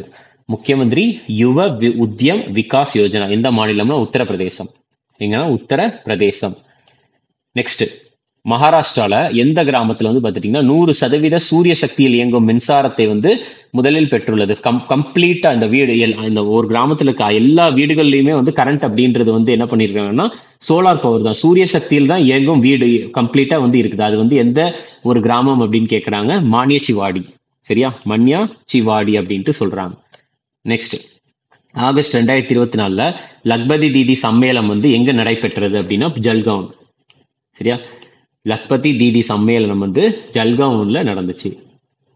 அடுத்து, சுபத்ரா திட்டம் வந்து எந்த மாநில அரசால் தொடங்கப்பட்டது? சுபத்ரா திட்டம் வந்து எந்த மாநில அரசுனா ஒடிஷா மாநில அரசால் தொடங்கப்பட்டது. சரியா, இது என்ன அப்படின்னு பார்த்துட்டீங்கன்னா 1 கோடி பெண்களுக்கு வந்து என்ன பண்றாங்கன்னா காசு வழங்கி அது அவங்களுடைய ஒரு வேலை பார்க்கறதுக்கோ வந்து பார்த்துட்டீங்கன்னா இல்லை பிசினஸ் ஆரம்பிக்கிறதோ ஹெல்ப் பண்றதுக்காக வந்து ஒரு ஊதியம் வழங்குற மாதிரி. சுபத்ரா திட்டம் எந்த மாநில அரசுனா ஒடிஷா மாநில அரசு. அடுத்து, யூனியன் பிரதேசமான லடாக்ல வந்து எத்தனை புதிய மாவட்டங்கள் வந்து உருவாக்கப்படும் என்று அறிவித்திருக்காங்க அப்படின்னா 5. டோட்டலா எத்தனை? 5. அந்த 5 பேர் என்ன அப்படின்னா ஜன்ஸ்கர், டிராஸ், ஷாம், நுப்ரா, சாங்தாங். ஆல்ரெடி எத்தனை இருக்குன்னா 2 இருக்கு. லே மற்றும் கார்கில் அப்படின்ற 2 இருக்குது. இப்ப எத்தனை வரப்போகுதுன்னா 5. ஜன்ஸ்கர், திராஸ், ஷாம், நுப்ரா, சாங்தாங் அப்படின்ற ஒரு 5 வந்து புதுசா வரப்போகுது. ஸோ டோட்டலா சேர்த்து எத்தனைனா 7 மாவட்டம் வந்து லேல இருக்க போகுது. ஓகே, நெக்ஸ்ட், இப்போதைக்கு லடாக்கினுடைய தலைநகரமா இருக்கிறது என்னன்னா கேபிட்டல் என்ன? லே தான், லே. நெக்ஸ்ட் பாருங்க, எந்த மாநில அரசு வந்து முக்கிய மந்திரி சுக் விக்ஷா யோஜனா வந்து தொடங்கியுள்ளது? சுக் விக்ஷா யோஜனா வந்து சுக் சிக்ஷா இந்த யோஜனா வந்து தொடங்கி வைத்ததுன்னா ஹிமாச்சல பிரதேசம். அடுத்து, மத்திய நிதியமைச்சர் நிர்மலா சீதாராமன் அவர்கள் வந்து எந்த நகரத்தில் ஜிஎஸ்டி பவனை வந்து திறந்து வைத்தார் அப்படின்னா உதய்பூர். சரியா, எங்க அப்படின்னு பார்த்துட்டீங்கன்னா உதய்பூர். அடுத்து, எந்த நிதி ஒழுங்குமுறை நிறுவனம் வந்து சமீபத்தில் சேவா சாட்போட்டை வந்து அறிமுகப்படுத்தியுள்ளது? சரியா, இதுக்கான ஆன்சர் வந்து செபி. இதுக்கான ஆன்சர் வந்து பார்த்துட்டீங்கன்னா செபி. ஓகே, உங்களுக்கு ஆர்பிஐ பொறுத்த வரைக்கும், ரிசர்வ் வங்கியை பொறுத்த வரைக்கும் இது உருவானது, எஸ்டாப்ளிஷ் ஆனது எப்பொழுது அப்படின்னா ஏப்ரல் 1, 1935 உருவானது. எந்த ஒரு சட்டத்திற்கு கீழே உருவானதுன்னா ஆர்பிஐ, இந்திய ரிசர்வ் வங்கி சட்டம், reserve bank of India act 1934 கீழே உருவானது. ரைட்டா? ஸோ ஆர்பிஐனுடைய ஹெட் குவார்ட்டர்ஸ் தலைமையகம் வந்து பார்த்துட்டிங்கன்னா என்னாச்சு அப்படின்னா ஃபர்ஸ்ட் எங்க இருந்துச்சுன்னா கொல்கட்டால இருந்துச்சு. கொல்கட்டால இருந்து 1937 எங்க மாறுச்சுன்னா மும்பைக்கு மாறுச்சு. எங்கன்னா மும்பை. ஸோ இப்போ இந்திய ரிசர்வ் வங்கியினுடைய ஹெட் குவார்ட்டர்ஸ் எங்க இருக்குதுன்னா மும்பையில தான் இருக்குது. ஓகே, அடுத்து என்எஸ்சி, நேஷனல் ஸ்டாக் எக்ஸ்சேஞ்ச், இது உருவானது எப்பொழுது அப்படின்னா 1992. பிஎஸ்சி, பாம்பே ஸ்டாக் எக்ஸ்சேஞ்ச், இது உருவானது எப்பொழுது அப்படின்னா 1875. இந்த national stock exchange, Bombay stock exchange இந்த இரண்டுமே எங்க இருக்குதுன்னா மும்பையில தான் இருக்குது, மும்பை. செபி, இந்த ஸ்டாக் அதாவது securities exchange board of India எப்பொழுது உருவானதுன்னா 1988. இது வந்து பார்த்துட்டிங்கன்னா சட்டப்பூர்வமான ஒரு பாடியா உருவானது எப்பொழுது அப்படின்னா அது ஸ்டாச்சுட்டரி பாடியா எப்பொழுது மாறியது அப்படின்னா 1992 மாறியது. ஓகே, ஸோ இந்த செபியினுடைய தலைமையகம் எங்க இருக்குன்னா ஹெட் குவார்ட்டர்ஸ் மும்பையில் இருக்கு. செபியினுடைய ஹெட் தலைவர் யார் அப்படின்னா மாதாபி புரி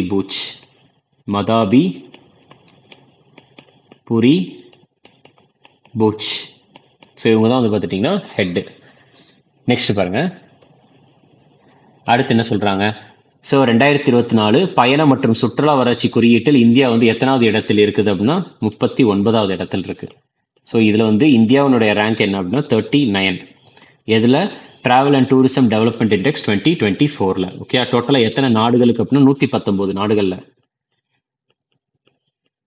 119 நாடுகள்ல வந்து பார்த்துட்டீங்கன்னா இந்தியா எத்தனாவது இடத்துல இருக்குன்னா 39வது இடத்துல இருக்குது. Okay, next. ஸோ இதை வந்து ரிலீஸ் பண்றது யார் அப்படின்னு பார்த்துட்டீங்கன்னா வேர்ல்டு எக்கனாமிக் ஃபோரம் தான் ரிலீஸ் பண்ணாங்க. இதை கொண்டு வந்து ரிலீஸ் பண்ணது யாருன்னா world economic forum.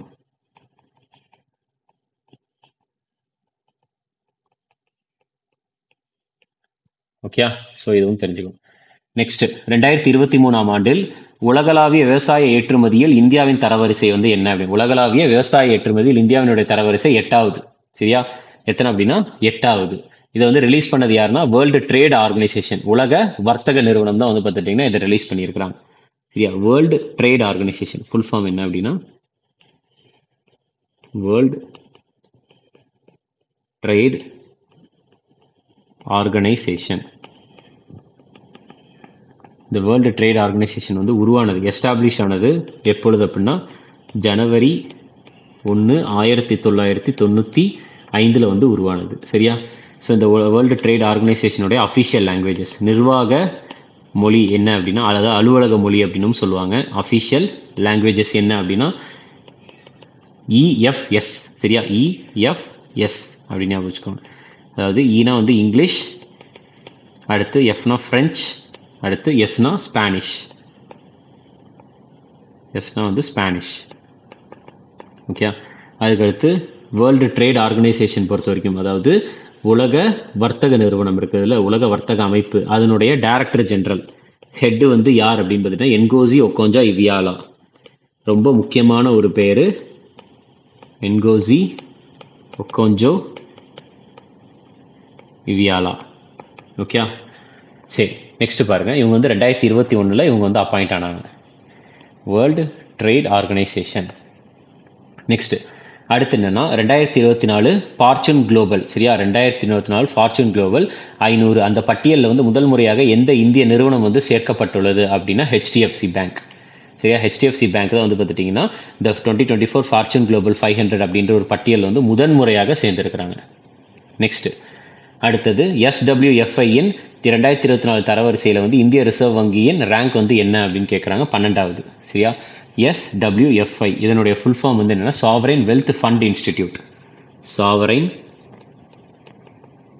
Wealth fund institute. Fund institute.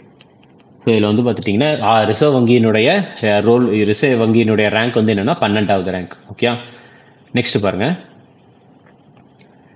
So NIRF. சரியா, NIRF 2024 தரவரிசையில் வந்து ஒட்டுமொத்த பிரிவில் முதலிடத்தை பிடித்த ஒரு காலேஜ் வந்து எந்த காலேஜ் அப்படின்னு கேட்குறாங்க. இதுக்கான ஆன்சர் வந்து IIT மெட்ராஸ். சரியா, NIRF ஃபுல் ஃபார்ம் வந்து national institute of research framework அப்படின்னு சொல்லுவாங்க. ரைட்டா, நேஷனல் இன்ஸ்டிடியூஷனல், 2 விதமான ஃபுல் ஃபார்ம் இருக்குது, நான் எழுதியே போட்டுடுறேன். NIRF இதுக்கு வந்து ஃபுல் ஃபார்ம் என்னன்னா national institutional ranking framework. Ranking framework இதுதான் வந்து பார்த்துட்டிங்கன்னா NIRFனுடைய ஃபுல் ஃபார்ம். ஸோ இதில் வந்து IIT மெட்ராஸ் வந்து பார்த்துட்டிங்கன்னா ஓவரால் ரேங்க்ல வந்து ஃபர்ஸ்ட்ல இருக்குது. ஓகே, சரி, நெக்ஸ்ட் பாருங்க. அதுக்கடுத்து 2வது இடத்துல இருக்கிறது யாருன்னா IISc பெங்களூர். இது வந்து second rank. Indian institute of science Bengaluru second ரேங்க்ல இருக்கு. அதுக்கடுத்து IIT பாம்பே வந்து 3rd ரேங்க்ல இருக்குது. எதுல அப்படின்னா national institutional ranking frame work. Next பாருங்க. அடுத்து பாரிஸ் ஒலிம்பிக். பாரிஸ் ஒலிம்பிக்ல வந்து மனு பக்கர் மற்றும் சரப்ஜோத் சிங் வந்து எந்த நிகழ்வில் வந்து வெண்கல பதக்கம் வென்றாங்க, என்ன ஈவெண்ட் அப்படின்னு கேட்குறாங்க. Mixed 10 metre air pistol.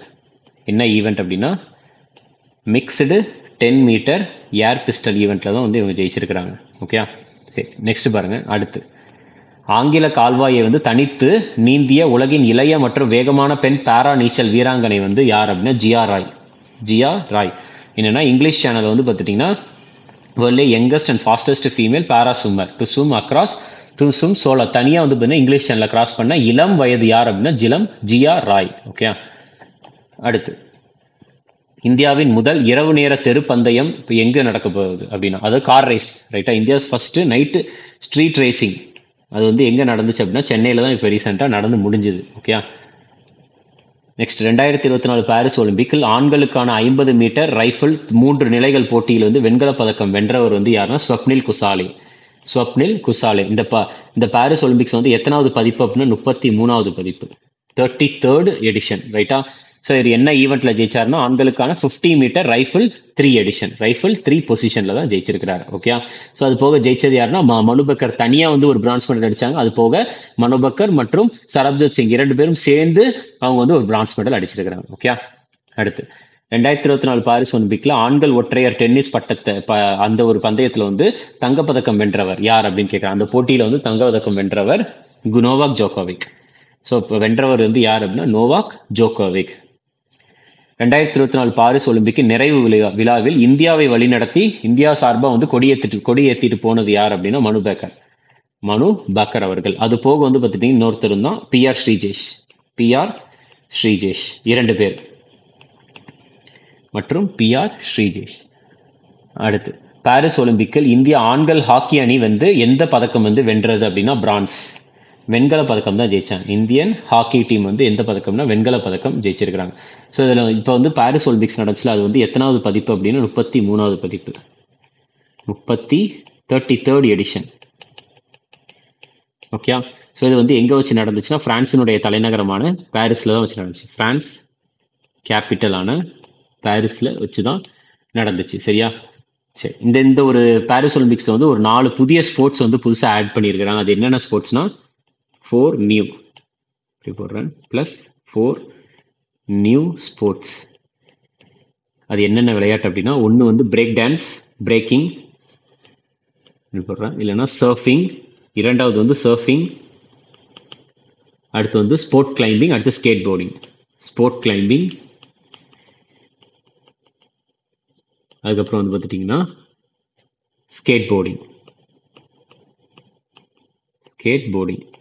So இதெல்லாம் வந்து பார்த்துட்டிங்கன்னா புதுசாக ஆட் பண்ணப்பட்டிருக்குது.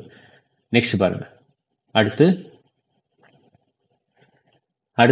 2024 பாரிஸ் ஒலிம்பிக்கில் ஆண்களுக்கான ஈட்டி எறிதலில் வந்து நீரஜ் சோப்ரா வந்து எந்த பதக்கம் வென்றார் அப்படின்னா வெள்ளி பதக்கம்.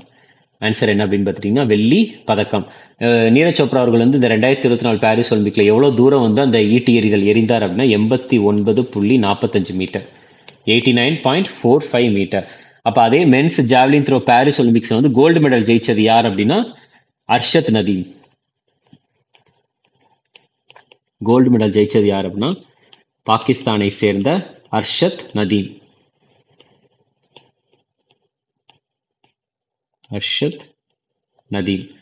இவர்கள் தான் வந்து பார்த்துட்டிங்கன்னா ஜெயிச்சாங்க. ஓகே, இவர் வந்து டோட்டலாக எவ்வளோ மீட்டர் எரிஞ்சார் அப்படின்னா 92.97 மீட்டர். இதுவே பிரான்ஸ் மெடல் ஜெயிச்சவர் வந்து பார்த்துட்டிங்கன்னா பிரான்ஸ் வெண்கல பதக்கம் ஜெயிச்சவர், அவர் பேர் வந்து ஆண்டர்சன் பீட்டர்ஸ்.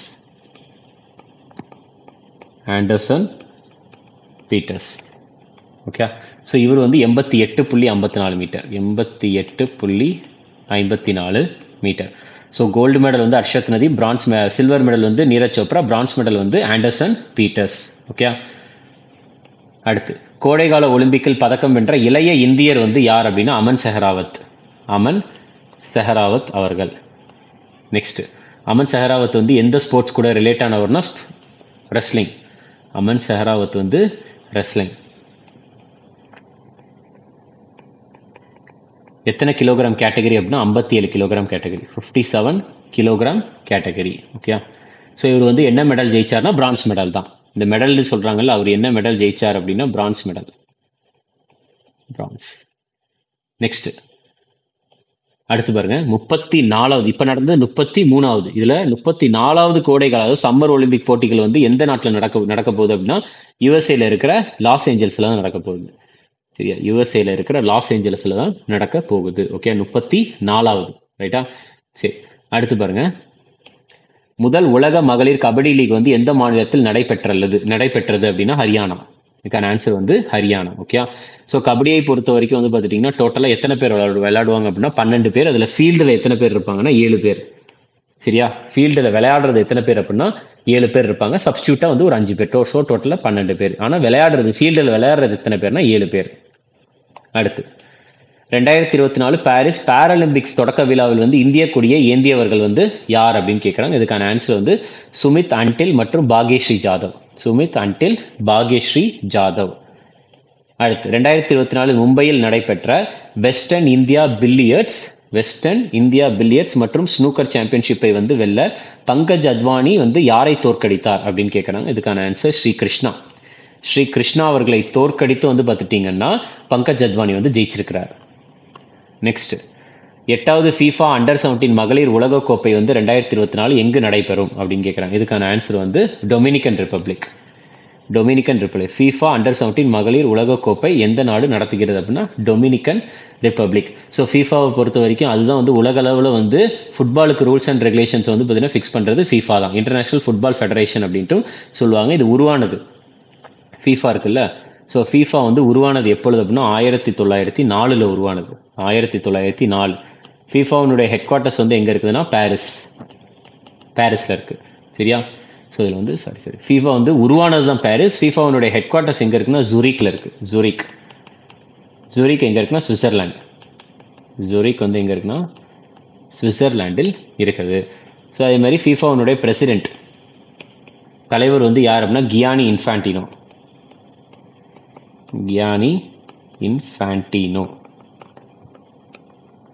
ஓகே. நெக்ஸ்ட் பெண்கள் 19 வயதுக்குட்பட்டோருக்கான உலகக்கோப்பை 2025 எந்த நாட்டில் நடந்தது அப்படின்னு கேட்குறாங்க. இதுக்கான ஆன்சர் மலேசியா. ஆன்சர் வந்து பார்த்துட்டிங்கன்னா மலேசியா. இது எத்தனாவது பதிப்பு அப்படின்னா உமன்ஸ் அண்டர்-19 வேர்ல்ட் கப் 2025 எத்தனாவது எடிஷன் அப்படின்னா 2வது எடிஷன். சரியா? 2வது எடிஷன். இதில் வந்து 2025 2023 யார் ஜெயிச்சாங்கன்னா இந்தியா தான் ஜெயிச்சாங்க. சரியா? 2025 இது நடக்க போகுது. ஆனால் ஃபர்ஸ்ட் எடிஷன் வந்து நடந்துச்சுல 2023, அதில் வந்து ஜெயிச்சது யார் அப்படின்னா இந்தியா தான். அது வந்து இந்தியா. 2023 எங்கே வச்சு நடந்துச்சுன்னா சவுத் ஆஃப்ரிக்காவில் வச்சு நடந்துச்சு. அடுத்து அண்டர்-15 பேட்மிண்டன் ஆசிய ஜூனியர் சாம்பியன்ஷிப் 2024 பெண்கள் ஒற்றையர் பட்டத்தை வென்ற இந்திய வீராங்கனை வந்து யார் அப்படின்னா Tanvi Patri. Under badminton Asian junior championship 2024 அதில் பெண்கள் ஒற்றையர் பட்டத்தை வென்ற இந்திய வீராங்கனை தான்வி பத்ரி. நெக்ஸ்ட் அண்டர்-17 அதாவது 17 வயதுக்கு உட்பட்ட உலக மல்யுத்த சாம்பியன்ஷிப் 2024 எங்கு நடைபெற்றது அப்படின்னா ஜார்டன் வச்சு தான் நடந்துச்சு. அடுத்தது 2024 ICC மகளிர் T20 உலகக்கோப்பையை வந்து எந்த நாடு நடத்த போகுது அப்படின்னா இதுக்கான ஆன்சர் வந்து யுனைடெட் அரப் எமிரேட்ஸ். ஐக்கிய அரபு எமிரேட்ஸ் தான் வந்து இதை நடத்துறாங்க. நெக்ஸ்ட் 61வது தேசிய செஸ் சாம்பியன்ஷிப்பை வென்றவர் வந்து யார்? 61st நேஷனல் செஸ் சாம்பியன்ஷிப் ஜெயிச்சது யாரா? கார்த்திக் வெங்கட்ராமன். ஓகே. ஸோ நம்ம வந்து இதோட வந்து பார்த்துட்டிங்கன்னா ஆகஸ்ட் டாப் 100 கரண்ட் அஃபேர்ஸ் அப்படின்றது முடிஞ்சிருச்சு. நம்ம ஒரு டாப் 100மே எல்லாத்தையுமே சேர்த்து தான் பார்க்குறோம். அதாவது state news, national news, international news, sports, days and themes, appointment, இந்த மாதிரி எல்லாத்தையுமே சேர்த்து தான் முக்கியமான விஷயங்கள் மட்டும் தான் நம்ம இதில் பார்க்குறோம். ரைட்டா? ஸோ இதுக்கான PDF அப்படின்றது வந்து நம்ம குரூப்பில் வந்து அப்லோட் ஆயிரும். அதை வந்து நீங்கள் ரெஃபரன்ஸ் வச்சுக்கிட்டு நீங்கள் படிக்கலாம். ஓகே. ஸோ நெக்ஸ்ட் வந்து செப்டம்பரில் நம்ம பார்க்கலாம். தேங்க்யூ.